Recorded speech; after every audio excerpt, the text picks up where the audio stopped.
આજની રેસીપી એટલી બધી ટેસ્ટી છે ને કે તમે જોઈને જ કહેશો કે નિકિતા પહેલાં કેમ ના કીધું. આટલી બધી ટેસ્ટીની સાથે સાથે એટલી હેલ્ધી પણ એમ. તો જો એકવાર તમે આ બનાવશો ને તો લોકો તમારા દીવાના થઈ જશે, કારણ કે એટલું બધું સરસ છે ને નાસ્તો ખાવામાં, એકદમ આમ ચટપટો ને ટેસ્ટી. એટલે જે લોકો ખાશે તમારા વખાણ કરતા નહીં થાકે. તો ચલો ફટાફટથી બનાવવાનું સ્ટાર્ટ કરીએ. તો સૌથી પહેલાં તો અહીંયા મેં પાલકની અડધી ચૂડી લીધેલી છે. એટલે થોડા પાલક, 250 ગ્રામ પાલક હોય ને એમાંથી મેં અડધી રાખી અને અડધી લઈ લીધેલી છે. તો આ રીતે ઉપરથી પહેલાં દાંડી કાઢી, કૂણા પાન હોય ને પાલકના એ હું લઈ લઉં છું. અને પછી એને પ્રોપર એકદમ સરસ રીતે ધોઈ લેવાની, અને ધોઈ અને આને આપણે કટ કરી લઈશું. તો આ રીતે મેં થોડા જ પાન લીધા છે. તમે જો ઈચ્છો તો વધારે પણ પાલક નાખી શકો, પણ પાલક વધારે હશે ને તો કલર થોડો કાળો પડી જશે, એકદમ આમ સરસ નહીં રહે. એટલે ઓછા પાન રાખશું ને તો વધારે સારું. એટલે મેં અડધી જ પાલક લીધી છે. તો એને પ્રોપર ધોઈ લીધેલી છે. હવે આને આપણે રફલી ચોપ કરી લઈએ. તો હું ગમે તે રીતે આને કટ કરી લઉં છું થોડા. અને પાલકનો કેવો જનરલી એટલો ટેસ્ટ નથી હોતો, પણ એનો કલર પણ સરસ આવે છે અને ખાવામાં આમ કહેવાય ને શરીર માટે બહુ જ સારી. તો આ સિઝનમાં પાલકનો યુઝ તમારે કરી લેવો. પણ પાલકની સાથે તમે એવા ઇન્ગ્રીડિયન્ટ એડ કરશો ને તો એનો ટેસ્ટ ઓર વધી જતો હોય છે એમ. એટલે શરીર માટે બહુ જ સારું છે. તો આ રીતની રેસીપી ક્યારેક તમારે ટ્રાય કરવી જરૂરી છે. તો આ રીતે કરી લેજો. તો આને હું મિક્સર જારમાં લઈ લઉં છું. અને 5થી 6 અહીંયા મેં ફુદીનો લીધેલો છે, પાન, ફુદીનાના 5થી 6 પાન. એટલે અહીંયા ફુદીનાનો ટેસ્ટ બહુ મસ્ત આવતો હોય છે, એટલે હું એડ કરું છું. અને નાનું અડધું લીંબુ નાખું છું. આ એટલા માટે કે એનો કલર, ફુદીનાનો અને પાલકનો કલર એવો ને એવો ગ્રીન, એટલે કે લીલોછમ જળવાઈ રહે, એના માટે આપણે લીંબુ એડ કરીશું. હવે આમાં હું થોડા મસાલા એડ કરીશ. બહુ સિમ્પલ મસાલા છે, એટલે બહુ સિમ્પલ વસ્તુમાંથી જ આ બની જશે. અને આમાં ટેસ્ટ પ્રમાણે મીઠું એડ કરી દઉં છું. અને અહીંયા મેં જો દૂધી લીધેલી છે, તો આમાં આપણે દૂધીનો પણ યુઝ કરીશું. એટલે બહુ બધી આમ કહેવાય ને હેલ્ધી રેસીપી જે ગણાય ને એમાંની આ એક રેસીપી છે. તો અહીંયા તમારા ઘરે જેટલા શાકભાજી હોય, તમારે જે નાખવાની ઈચ્છા હોય ને તો આ રીતે નાખવા. એટલે બાળકોથી લઈ મોટા બધાને ભાવે અને આપણા શરીરમાં જરૂરી વસ્તુ પણ મળી રહે. એટલા માટે આ રીતનો જ્યારે તમે ચટપટો અને ટેસ્ટી નાસ્તો કરો ને ત્યારે આ રીતના કંઈ ને કંઈ તમારે અલગથી એડ કરી દેવા શાકભાજી, જેથી કરીને બાળકો પણ ખાય. તો અહીંયા મેં થોડો દૂધીનો કટકો લીધેલો, તો એને પણ આ રીતે કટ કરી અંદર એડ કરી દીધો છે. અને આમાં હું પાણી અત્યારે નથી નાખતી, પણ પછી આપણે પાણી નાખીશું. આમનામ જ એની પેસ્ટ બનાવવાની, એટલે કે ક્રશ કરવાનું છે. તો તમે જોઈ શકો છો આમાં થોડા પાણીની જરૂર લાગે છે, તો થોડું આપણે એડ કરીએ અને ફરી આપણે એને ક્રશ કરી લઈએ. તો એકદમ સ્મૂથ પેસ્ટ રેડી થઈ જશે જો આ રીતનું. તો અહીંયા આપણે 1 કપ જેટલો રવો લીધેલો છે. રવાને પહેલેથી મેં ચાળી અને સાફ કરેલો જ છે. તો અહીંયા તમે કોઈ પણ રવો લઈ શકો, ઝીણો કે મોટો. અને એની અંદર જે પેસ્ટ બનાવેલી હતી, એટલે કે પ્યોરી, એને આપણે અંદર એડ કરી દઈએ. અને આ મિક્સર જારની અંદર જ હું થોડું પાણી નાખીશ અને પાણીથી એને ધોઈ અને ફરી આપણે આના અંદર એડ કરી દઈએ. તો આ રીતે અંદર પાલકને આપણે એડ કરી દીધેલી છે, એટલે કે આ પ્યોરીને. અને આને આપણે સરસ રીતે મિક્સ કરી દઈએ એકવાર. પછી જેટલું પાણી જરૂર પડશે ને એટલું આપણે એડ કરવાનું રહેશે. તો આ રીતે રવો છે ને શોષતું હોય છે પાણીને, એટલા માટે આપણે જોતા પ્રમાણમાં ફરીથી આપણે એડ કરશું. એટલે સૌથી પહેલાં તો એને પ્રોપર મિક્સ કરી દેવાનું. તો પ્યોરી સાથે એકદમ સરસ મજાનો રવો મિક્સ થઈ ગયો છે. તો હવે આપણે આના અંદર મીડિયમ ખાટું હોય ને એવું દહીં લેવાનું છે, એટલે કે અડધો વાટકો જેટલું દહીં હું નાખીશ. એટલે આમ ચમચામાં જોઈએ ને તો 2થી 3 ચમચા જેટલું દહીં થશે. તો અહીંયા એકદમ ખાટું પણ નહીં અને મોડું પણ નહીં, એવા દહીંનો યુઝ કરવાનો. અને દહીંને પણ પ્રોપર મિક્સ કરી દેવાનું.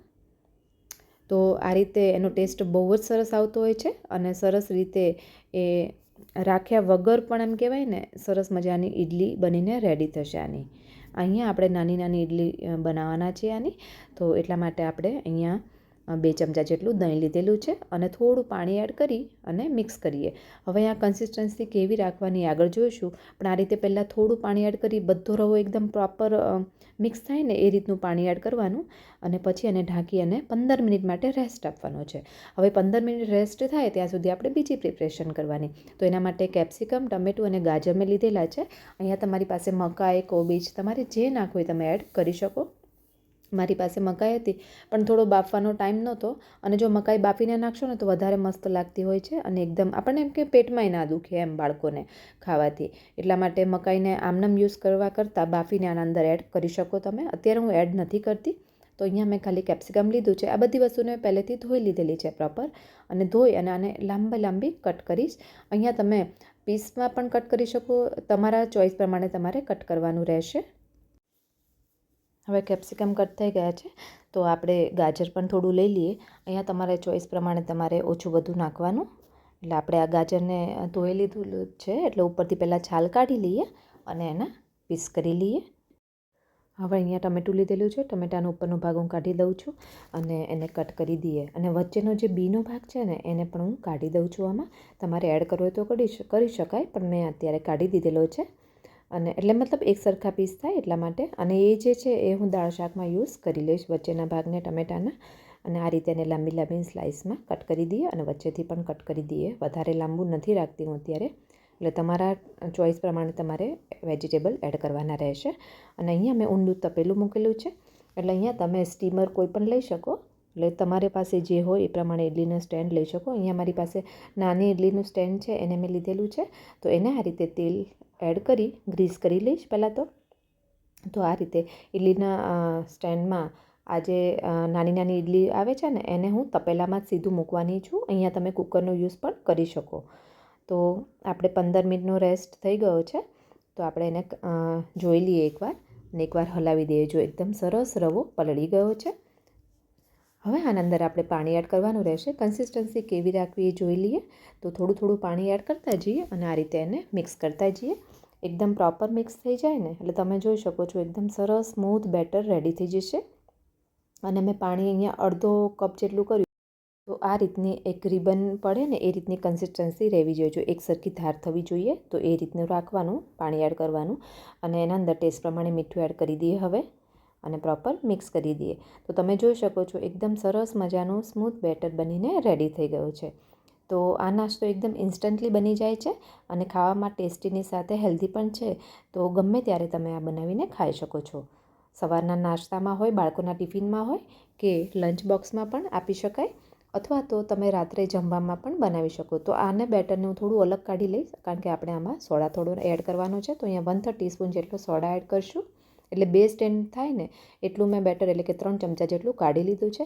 અને એના અંદર આપણે 1 ચમચી જેટલું તેલ નાખવાનું છે. તેલ નાખવાથી ક્યારેય ડચુરો નહીં વળે ખાવામાં ઇડલી, અને એકદમ સ્મૂથ લાગશે એટલા માટે. અને થોડું આપણે ગરમ પાણી કરેલું જ હતું ને, ઉકળવા મૂકેલું જ છે તપેલામાં, તો એ ગરમ પાણી થોડું મેં આમાં એડ કર્યું. સોડા એક્ટિવેટ કરવા તમે ઈનો પણ એડ કરી શકો. અને આ રીતે પ્રોપર મિક્સ કરી આ ઇડલીના સ્ટેન્ડમાં અંદર 1 ચમચી જેટલું બેટર બધામાં નાખી દેવાનું રહેશે. તો આ રીતની નાની ઇડલી ખાવામાં બહુ જ સરસ લાગતી હોય છે અને દેખાવામાં બહુ જ જોરદાર લાગતી હોય છે. જો તમારી પાસે આવું નાનું સ્ટેન્ડ ના હોય તો તમે મોટી ઇડલી પણ બનાવી શકો અને એને તમે કટ કરીને યુઝમાં લઈ શકો છો. તો તમારે સ્ક્વેર શેપમાં કટ કરી તમારે લેવાની રહેશે. તો આ 2 સ્ટેન્ડને આપણે સાથે મૂકવાનું છે, એટલે જ મેં અહીંયા ઊંડું તપેલું લીધેલું છે કે મારે ઇઝીલી 2 થી 3 સ્ટેન્ડ એકસાથે આવી જાય એટલા માટે. અને આને ઢાંકીને આપણે 5 જ મિનિટ થવા દેવાનો છે. 4 થી 5 મિનિટમાં આ ઇડલી બનીને રેડી થઈ જશે. તો 5 મિનિટ જેવો ટાઈમ થયો છે અને ઇડલી આપણી સરસ થઈ ગઈ છે. જો દેખાવ પણ એકદમ લીલોછમ, એકદમ ગ્રીન કલરની એટલી સરસ દેખાય છે ને, અને ખાવામાં બહુ જ સરસ લાગતી હોય છે. તમે આમનામ પણ ખાઈ શકો છો. એકદમ સરસ થઈ ગઈ છે. ચપ્પુથી મેં ચેક કરી લીધું છે, સરસ ચડી ગઈ છે. તો હવે આપણે આને 2 મિનિટ માટે ઠંડી થવા દઈશું. અને ઠંડી થતાં વાર નહીં લાગે. ઠંડી થાય ને પછી જ તમારે ડીમોલ્ડ કરવાની રહેશે, તો એકદમ એકસરખી આખી નીકળશે. નહીં તો ઇડલી તૂટતી હોય છે જનરલી. તો એકદમ સરસ ઠંડી થઈ ગઈ છે. તો આપણે આ રીતે ચપ્પુની મદદથી એને આજુબાજુથી આ રીતે કટ મૂકી અને કાઢી લઈએ ઇડલીને. તો એકદમ સરસ, જો કેટલી સોફ્ટ બની છે. આ આમનમ પણ બહુ ટેસ્ટી લાગે છે. એટલે જો તમે આમનમ ખાવા માગતા હોય ને તો પણ ખાઈ શકો છો. અને આગળનો જો હું એક અલગ વઘાર કરવાની છું, તો એ બહુ જ ટેસ્ટી હોય છે. તો જો તમે એ રીતે કરો તો પણ વાંધો નહીં, અને આમનામ પણ ખાઈ શકો છો. તો એના માટે એક પેન લીધું છે અહીંયા મેં, અને અહીંયા 2 ચમચી જેટલું તેલ લઈએ છીએ. તેલ થઈ જાય એટલે અડધી ચમચી જેટલું જીરું એડ કરું છું. અને જીરુંની સાથે હું અહીંયા 3 મરચાં લઉં છું. તો તમે અહીંયા 2 થી 3 મરચાં આ રીતે ઊભા કટ કરીને લઈ શકો, કારણ કે આપણે એમાં તીખાશ નથી નાખી ઇડલીમાં, પણ વઘારમાં એડ કરીએ છીએ. અને 6 થી 7 મીઠા લીમડાના પાન, અહીંયા મેં ફ્રેશ લીમડો યુઝ કર્યો છે, એની સુગંધ સરસ આવતી હોય છે. અને સાથે તરત જ આપણે એના અંદર ગાજર અને કેપ્સિકમને એડ કરી દેવાના રહેશે. જો તમે ડુંગળી ખાતા હોય તો આ ટાઈમે તમારે ડુંગળી પણ એડ કરવાની, જો ફાવતી હોય તો. અને ડુંગળી વગર પણ એટલું સરસ લાગશે. અને આને એકદમ 2 મિનિટ માટે સાતળવાનું રહેશે. તો અહીંયા મેં મીડિયમ ફ્લેમ પર સાતળું છું એટલે એનો ટેસ્ટ એકદમ ક્રન્ચી આવશે અને બહુ જ મજા આવશે ખાવામાં. અને 2 મિનિટ થાય એટલે તરત જ અંદર જે ટમેટાં હતા એ લાસ્ટમાં એડ કરી દેવાના અને બનતા બિલકુલ પણ વાર નહીં લાગે. 10 મિનિટની અંદર તમારો નાસ્તો બનીને રેડી થઈ જશે. અને સાથે આમાં થોડું ટેસ્ટ પ્રમાણે મીઠું એડ કરી દઈએ. અને અહીંયા મેં ટોમેટો કેચઅપ લીધેલો છે, એ તમે કોઈ પણ કેચઅપ લઈ શકો છો. તો અહીંયા 2 ચમચી જેટલું એ એડ કરીશ તો એનાથી ટેસ્ટ બહુ વધી જાય છે ખાવાનો અને બહુ આમ જોરદાર લાગશે એમ. તો અહીંયા આપણે હવે આ પ્રોપર મિક્સ કરી દેવાનું રહેશે, એટલે કે કેચઅપને એકદમ સરસ શાકભાજી સાથે મિક્સ થાય ને એવું કરવાનું રહેશે. અને પ્રોપર મિક્સ થઈ જાય એટલે તરત જ આપણે જે ઇડલી બનાવેલી ને રાખેલી હતી ને એની અંદર એડ કરી દેવાની. તો આ રીતે બહુ ઓછા ટાઈમમાં, ઓછી મહેનતમાં અને ઓછા ઇન્ગ્રીડિયન્ટમાં ટેસ્ટી હેલ્ધી નાસ્તો બનીને રેડી થઈ જશે. તો અહીંયા જેટલા શાકભાજી નાખો એટલા ઓછા છે, એટલે તમારી ચોઈસ પ્રમાણે અને ટેસ્ટ પ્રમાણે તમારે એડ કરવાના રહેશે. અને એકવાર બધી વસ્તુને મિક્સ કરી 1 જ મિનિટ માટે રાખવાનું, એટલે કે ઇડલી સાથે બધું એકદમ સરસ એકરસ થઈ જવો જોઈએ, મસાલો ભળી જવો જોઈએ. અને ઉપરથી કોથમીર નાખી અને ગરમ ગરમ સર્વ કરવાનું. કોને કોને આજની રેસીપી બહુ ગમી છે એ જરૂરથી કમેન્ટ કરજો. જો હજુ સુધી મારી ચેનલને સબસ્ક્રાઈબ ના કરી હોય તો મારી ચેનલને સબસ્ક્રાઈબ પણ જરૂરથી કરી દેજો. તો ચલો ફરી મળીએ એક નવી રેસીપી સાથે. Thank you.